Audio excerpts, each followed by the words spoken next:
Bonjour à tous et bienvenue sur ma chaîne. On se retrouve aujourd'hui pour une recette de sushis maison. Donc je vous préviens, je ne suis pas une professionnelle des sushis, mais franchement j'ai été agréablement surprise du résultat et du goût. Clairement c'est très similaire à ceux qu'on peut trouver en grande surface et même dans certains restaurants. Donc si la recette vous intéresse, je vous laisse tout de suite avec les ingrédients.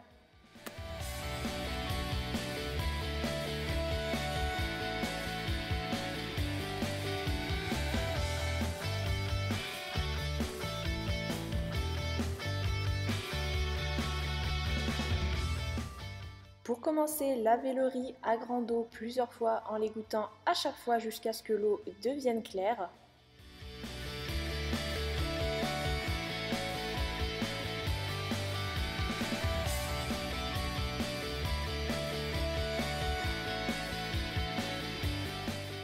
Une fois que le riz est bien clair, égouttez-le et mettez-le dans une casserole avec 25 centilitres d'eau.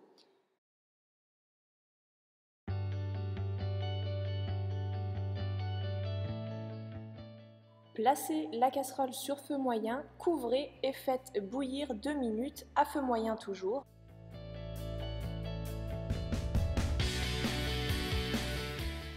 Deux minutes plus tard, baissez à feu doux et prolongez la cuisson de 10 minutes, toujours à couvert. 10 minutes plus tard, on va venir éteindre le feu et on va laisser reposer 10 minutes sans retirer le couvercle. Et pour stopper net la cuisson, on retire même de la plaque. Pendant ce temps, dans une casserole à feu moyen, on va faire fondre le sucre, une pincée de sel et le vinaigre de riz. Pour rappel, le vinaigre de riz se trouve en grande surface dans les rayons du monde ou en épicerie asiatique.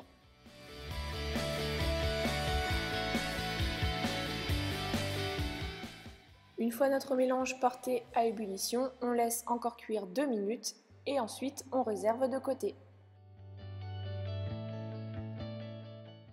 Après les 10 minutes de repos du riz, on va verser le tout dans un récipient creux et on va venir légèrement séparer les grains avec une fourchette.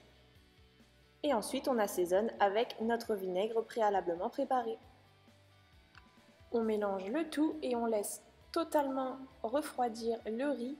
Pour ma part, pour accélérer le refroidissement, je le place au réfrigérateur.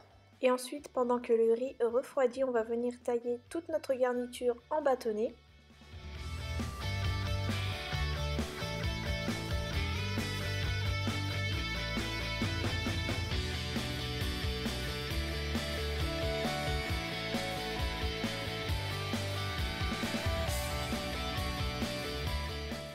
Et ensuite on fait de même avec la garniture de notre choix.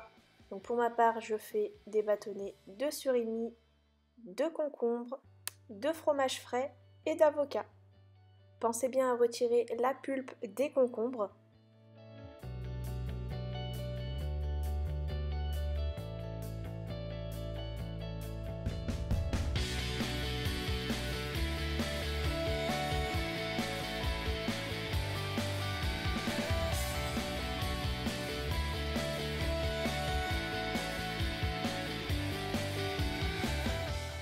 Et ensuite on va venir dresser nos sushis. Donc moi j'utilise une natte en bambou uniquement. Je l'ai payé 2 à 3 € je crois en épicerie asiatique. Et je l'ai recouverte de film alimentaire. Donc on va venir découper une feuille d'algue de moitié pour obtenir un rectangle.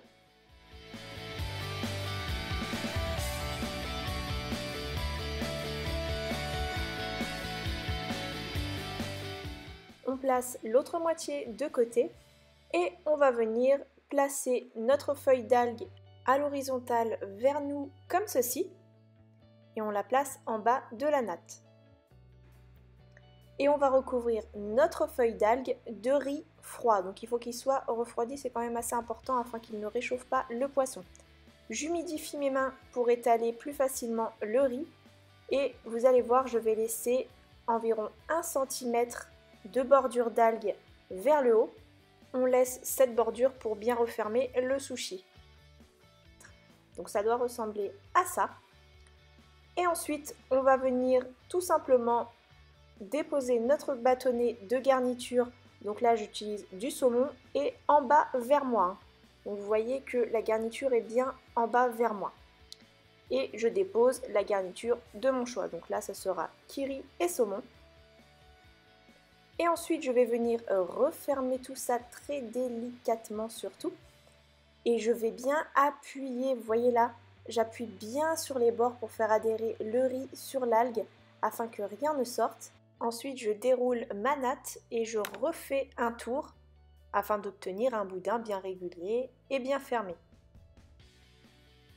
Et ensuite, je réserve de côté mon boudin et je recommence l'opération. Et cette fois-ci, je vais inverser, je vais déjà déposer mon riz avant la feuille d'algue. Je vous conseille de toujours mettre une feuille d'algue, vous allez voir c'est beaucoup plus simple ensuite pour découper vos sushis.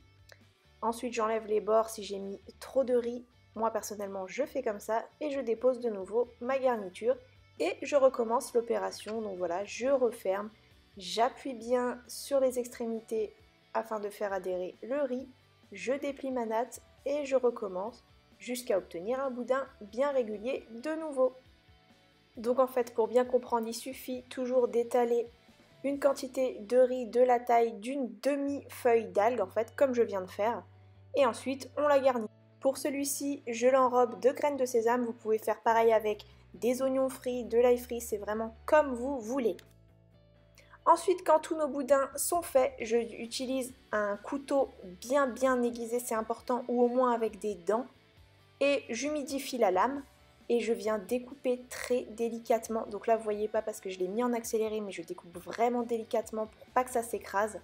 Et je ne fais que des petits allers et retours avec ma lame pour pas que ça s'écrase. Surtout, je n'appuie jamais sur mon couteau. Vraiment, je fais juste des petits allers-retours avec ma lame, quoi. Et ensuite, je découpe tous mes boudins. Et voilà, ma recette est terminée, n'hésitez pas à me dire en commentaire si elle vous a plu et on se dit à très bientôt pour une prochaine recette.